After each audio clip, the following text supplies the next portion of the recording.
Right. And of course, the energy business is a capital intensive business. And when we talk about capital, we're talking about borrowing money or credit.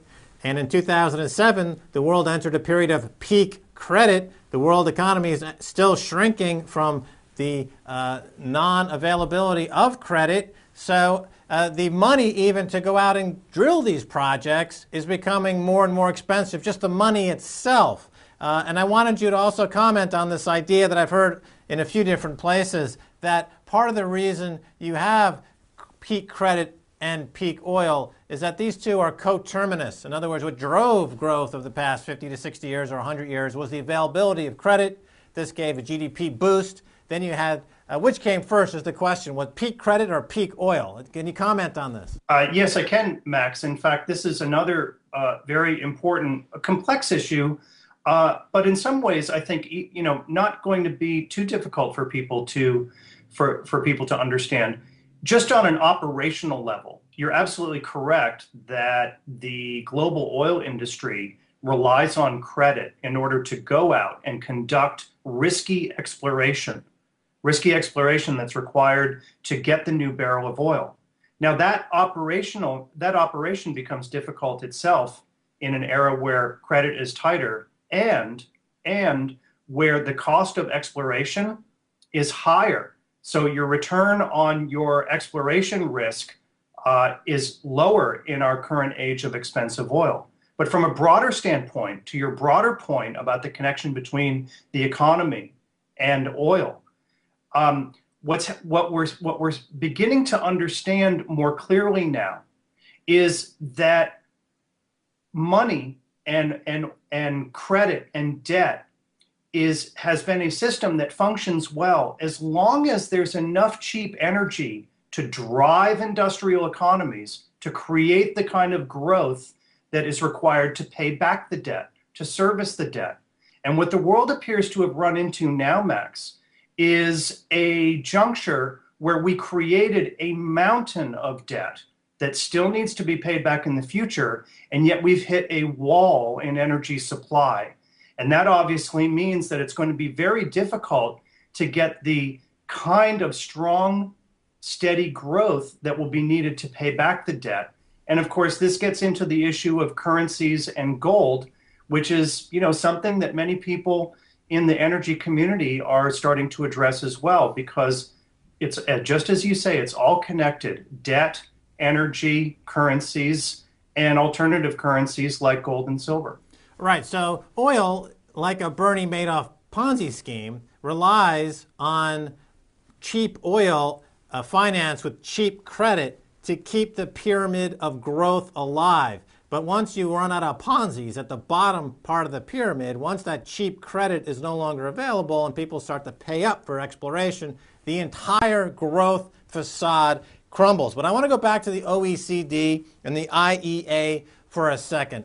Now, these are, as you point out, the report that they just released. And this is why we called you, because it has this shocking graph of oil availability going forward, and it's a big vacuum. It's a big hole, and the footnote simply says, oil yet to be discovered, which, according to the vast majority, if not, I would say, I don't think there's any credible geologist out there who's saying at this time that this peak oil phenomenon is not real and happening in real time. But as you point out, the OECD is becoming more politicized, and it appears as though the peak oil, and you mentioned climate change there for a second, the peak oil and the climate change are being conflated into one issue.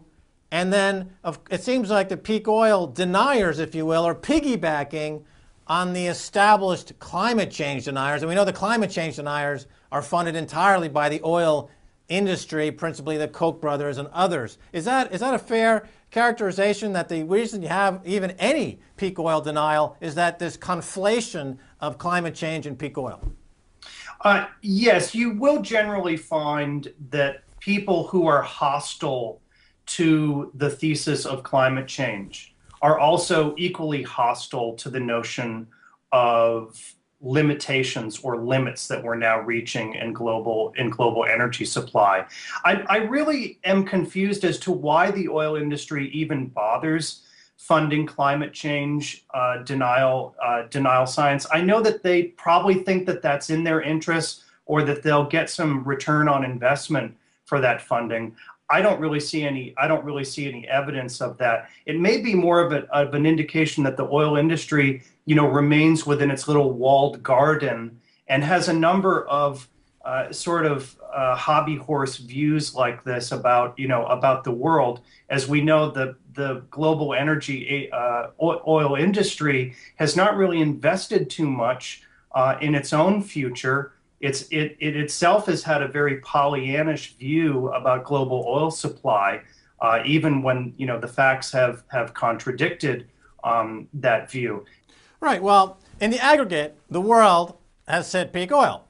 If you drill down on a regional basis, you see this playing out region by region. The U.S. hit peak oil. I guess it was. You can correct me on the date, but I think it was in the 70s even. Okay. You've got Cantarell, a super field, is now in decline. It's hit peak oil. You've got the Bergen field in Kuwait, a super field. It's now in decline. Ghawar in Saudi Arabia, their numbers say we've got oil. Those numbers don't appear credible, in my opinion. I believe they're also in decline. There's been no super fields announced to be drilled. You've got some stuff happening in Brazil, but it looks to be incredibly expensive. So on a regional basis, all of these regions on a different timeline, according, I guess, going back to Hubbard's peak, I think came up with this originally, are all hitting their peak, and now this has hit the globe in aggregate. So it's not too much of a stretch to figure that if all the pieces are in decline, then in aggregate, the whole should also be in decline. But let's talk about a couple of the theories out there that are supposed to be rebutting this idea of peak oil. One of them is the existence of, I can't remember the name of it, but some pool of oil that's in the center of the crust of the earth that, what's this one again? It's that's the abiotic oil theory, or what Jim Kunstler calls the chewy nougat center theory of oil supply, yeah. Okay, so the abiotic oil theory, because this is bandied about often.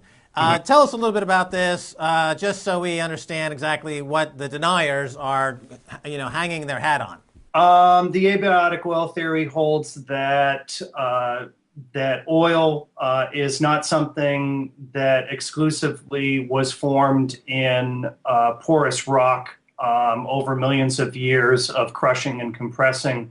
That instead it is a resource that seeps up from much deeper in the center of the earth. There really isn't a respectable scientist or scientific organization in any country that I can think of that regards this theory as anything other than a crackpot theory. So.